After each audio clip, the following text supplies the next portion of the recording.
Across back roads and forgotten towns, the past lives on. Not in textbooks, but in weathered plaques, quiet museums, and the stories we nearly lost. I'm Pelham Pugh, and this is American Shadows, uncovering the people, places, and relics that shaped our American history. I, Jimmy Carter, do solemnly swear that I will faithfully execute that I will faithfully execute the office of President of the United States the office of President of the United States. Our commitment to human rights must be absolute. Our laws fair, our natural beauty preserved. The powerful must not persecute the weak, and human dignity must be enhanced. Before the presidency, before the peace prizes, and global diplomacy, there was just Jimmy, the boy from Plains. A peanut farmer, a naval officer, a Sunday school teacher, and long before he held the highest office in the land, he held on to something even stronger, a belief that service, integrity, and decency should still define American leadership. In this episode of American Shadows, we step off the beaten path to trace the roots of a president. Here in the red clay heart of southwest Georgia, where it all began.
Tucked behind the railroad tracks just outside of Plains, this modest farmhouse was home to James Earl Carter Jr. from 1928 to 1941. Long before the crowds, the motorcades, or the Nobel Prize, this is where character was carved from wood floors and hard work.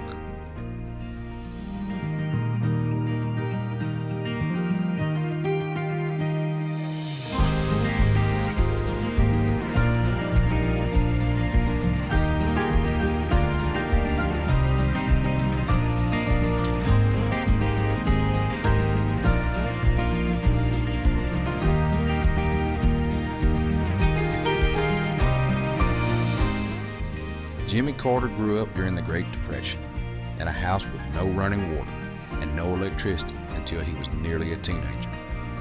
His father, Earl Carter, was a strict but principled man, and his mother, Miss Lillian, was a nurse who welcomed black neighbors into their home when few others would.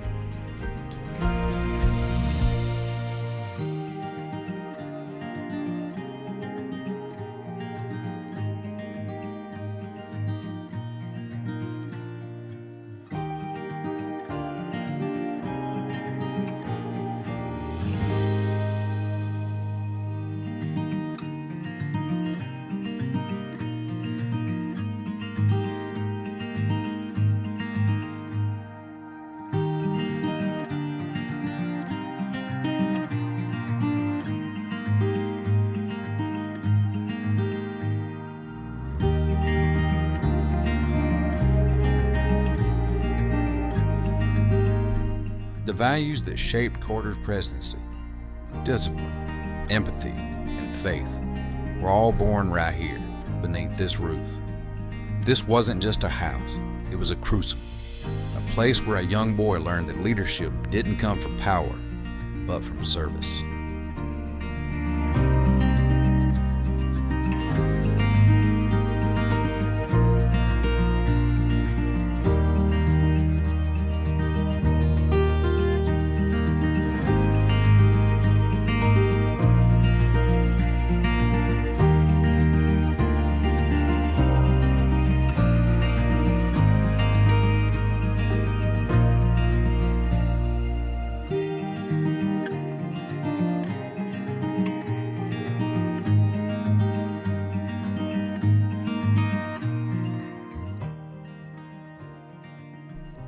Just down the road from the Carter home stood a cornerstone of this rural community, Earl Carter's General Store. More than a business, this was a gathering place, a crossroads where neighbors met. Credit was extended on handshakes, and a young Jimmy Carter learned lessons no classroom could teach. The Carter store served both black and white customers in a segregated South, something that deeply shaped Carter's views on race, justice, and human dignity. A young Jimmy Carter worked behind this very counter as a child, sweeping the floors, stocking the shelves, and watching how his father managed not just inventory, but relationships. In these moments, Carter saw up close the economic divide, the weight of poverty, and the quiet dignity of working people. It was a front row seat to the struggles and resilience of rural Georgia, and a preview of the kind of president he'd one day become.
Just a few steps from the Carter farmhouse stood another home, smaller, unpainted, and often overlooked.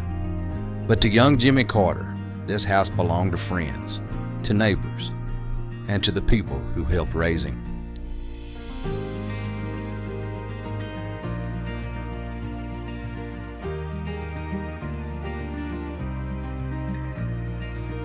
This was the home of Jack and Rachel Clark, who worked the Carter's land.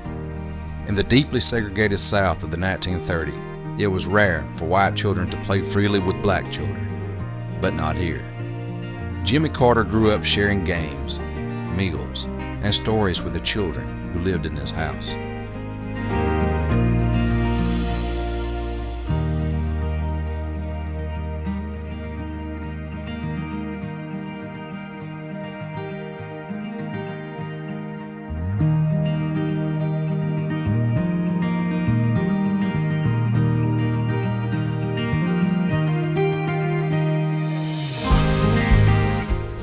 He later wrote that some of his closest childhood friends lived under this roof, and that the values of respect and equality were learned not in speeches, but in shared work and quiet moments across racial lines.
dusty roads and plains to the world's grandest stages, Jimmy Carter never forgot where he came from. He didn't run on power.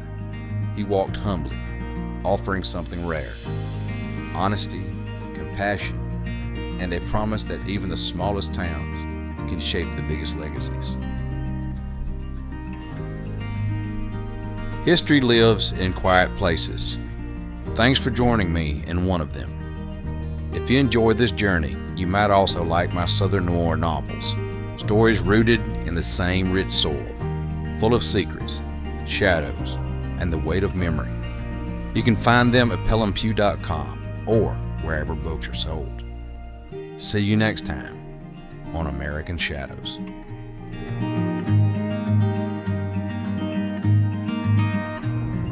In the Deep South, some castles are built from dreams, others from the wreckage of truth.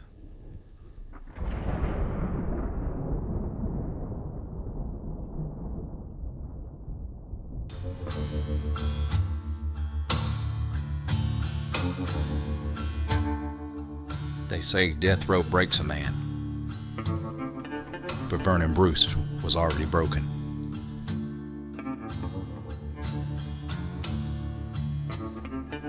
His nephew would fight for his freedom.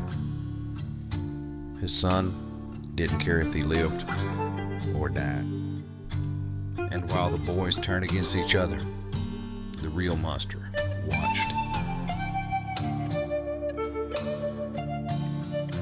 Some wounds, they can't be healed, only avenged.